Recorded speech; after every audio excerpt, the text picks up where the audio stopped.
এই সময় একটা সমস্যা প্রায় ঘরে ঘরে হচ্ছে।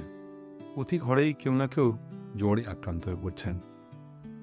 এরকম যদি জ্বরেতে আপনি আক্রান্ত হয়ে পড়েন বা আপনার বাড়ির কোনো প্রিয়জন আক্রান্ত হয়ে পড়েন, তাহলে কি করবেন?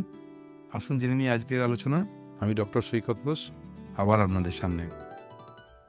যদি দেখেন যে আপনার বা আপনার প্রিয়জনের জ্বর হয়েছে, তার সঙ্গে খুব সর্দি কাশি হচ্ছে, গলা খুসখুস করছে, তাহলে 2-3টে জিনিস অবশ্যই করতে ভুলবেন না। এক হচ্ছে পর্যাপ্ত পরিমাণে জল খাবেন। পারলে একটু গরম জল ফুটিয়ে তার যে ধোঁয়াটা ওঠে, ব্যাপারটা, হ্যাঁ, দুপুরবেলা 12টার সময় নিতে বলছি না, তবে সকালের দিকে বা সন্ধ্যের দিকে অন্তত দিনে 2-3বার করে সেটা নেওয়ার চেষ্টা করুন। 3 নম্বর, পারলে একটু গরম জল দিয়ে একটু গার্গেল করুন। 4 নম্বর, যদি দেখছেন যে জ্বর 99-100 ছাড়িয়ে যাচ্ছে, তাহলে অবশ্যই একটা প্যারাসিটামল ট্যাবলেট খান।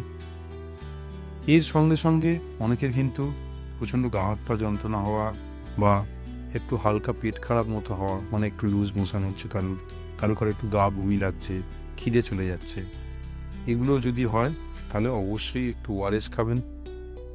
পারলে কোনো দিনে একবার করে বা 2 দিন ছাড়া একবার করে একটা ডাবের জল খাবেন।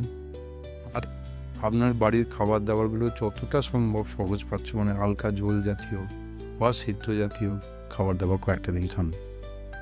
তবে কোনো কারণে যদি দেখছেন যে আপনার এই জ্বরটা উত্তরোত্তর বাড়তে থাকছে, আপনার যে গলা খুসখুস করছিল সেটা গলা প্রচণ্ড ব্যথায় পর্যবসিত হয়েছে, বা আপনার যে সর্দি, হালকা সর্দি বেরোচ্ছিল সেটা কোনো ঘন পাকা কফেতে ট্রান্সফার হয়ে গেছে, বা একবার দুবার যেটা আপনার হয়তো নরম পায়খানা হচ্ছিল সেটা একেবারেই লিকুইড বা ব্লাডি পায়খানাতে ট্রান্সফার হয়ে গেছে, তাহলে কিন্তু কোনো চিকিৎসক বন্ধুর পরামর্শ দিতে ভুলবেন না।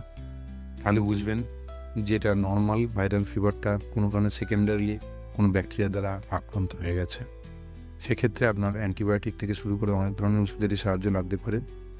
তাই অবশ্যই কোনো চিকিৎসকের পরামর্শ নিয়েই সেই অনুযায়ী ব্যবস্থা নেবেন। ভালো থাকবেন বন্ধুরা। আর একটা কথা বলি, যদি আপনি আমাদের চ্যানেলে নতুন হয়ে থাকেন তাহলে অবশ্যই চ্যানেলটিকে ফলো এবং সাবস্ক্রাইব করতে ভুলবেন না। সঙ্গে থাকুন, আরও নিত্য নতুন আপডেট পেতে থাকুন। নমস্কার।